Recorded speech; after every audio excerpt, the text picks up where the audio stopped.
जय हिंद साथियों। अभी एक सप्ताह पहले मैंने एक वीडियो पोस्ट किया था। बड़ा कमेंट आया, फ़ोन भी आया मेरे पास।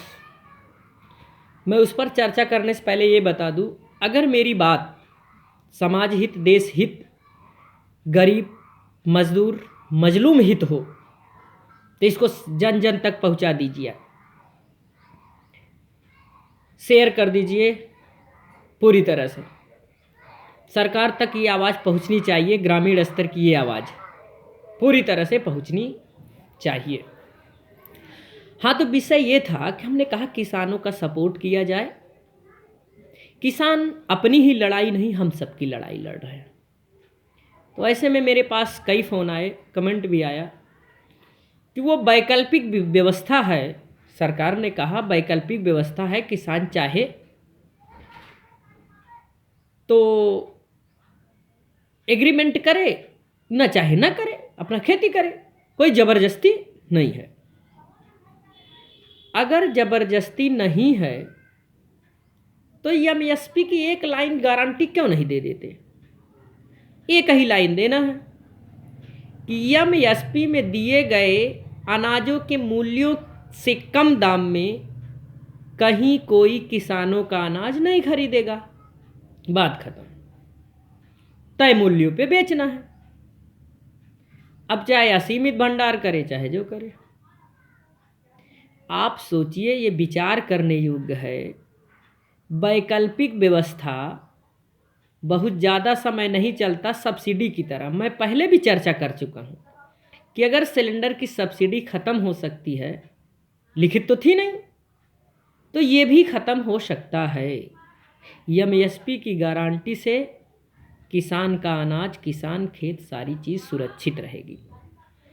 और ये बताइए, अगर हम कॉन्ट्रैक्ट फार्मिंग की तहत एग्रीमेंट में किसान या हम लोग अपनी ज़मीन दे भी देते हैं, तो देने के बाद लेने वाला पूंजीपति अपने आवश्यकता के अनुसार वो अनाज उगाएगा, उत्पादन करेगा। उत्पादन करने से पहले वो सुरक्षा को ध्यान में रखेगा और सुरक्षा के लिए बाउंड्री भी करेगा। बाउंड्री करने के पश्चात जब एग्रीमेंट ख़त्म हुआ, उसमें सड़क भी बनाएगा, मजदूर जो रखेगा उसमें उनका अस्थायी निर्माण भी करेगा, सारी चीज़ें करेगा अपनी सुरक्षा के लिए। भाई, पैसा खर्चा किया हुआ ना पूंजीपति। तो ऐसे में जब एग्रीमेंट ख़त्म हो जाएगा तो जिनकी ज़मीन है उनको उनके हवाले कर देगा। करने के बाद जिनकी जिनकी ज़मीन है, किसान बंधु जब जाएंगे तो उनके पास कौन सा पैमाना, कौन सा चश्मा रहेगा जो उनकी सीमा रेखा को निर्धारित करेगा कि यहीं से आपका ज़मीन शुरू होता है, मेड़ आपका यहीं था। वो तो सब खत्म हो चुका रहेगा, एक तरफ से वो बोएगा। तो ऐसे में उनको समझ में आएगा नहीं, उनको नहीं, सभी को नहीं समझ में आएगा। सब एक दूसरे से शंका की दृष्टि पे लड़ाई शुरू कर देंगे।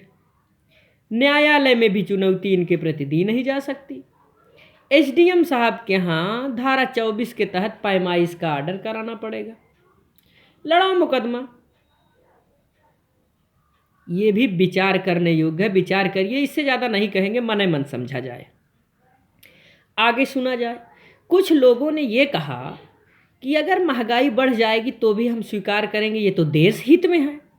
बहुत बढ़िया भैया, भाई आपके पास पैसा है, देश हित में है। बंधु जरा सोचो, जब कानून का डंडा चलेगा ना तो वो पहचानता नहीं है कि सामने कौन है, वो बराबर चलता रहता है।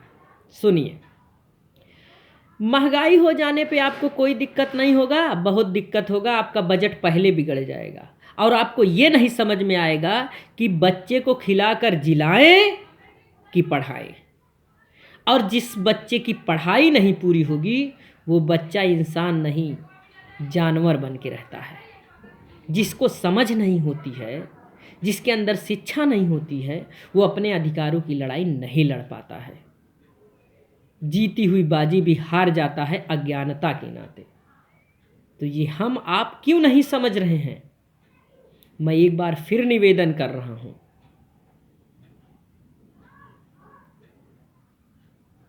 किसान हित में, समाज हित में, गरीब हित में, मजलूम हित में, कि उनको ध्यान में रखकर किसान बंधु का साथ दिया जाए, सपोर्ट किया जाए और अपने देश समाज की रक्षा किया जाए।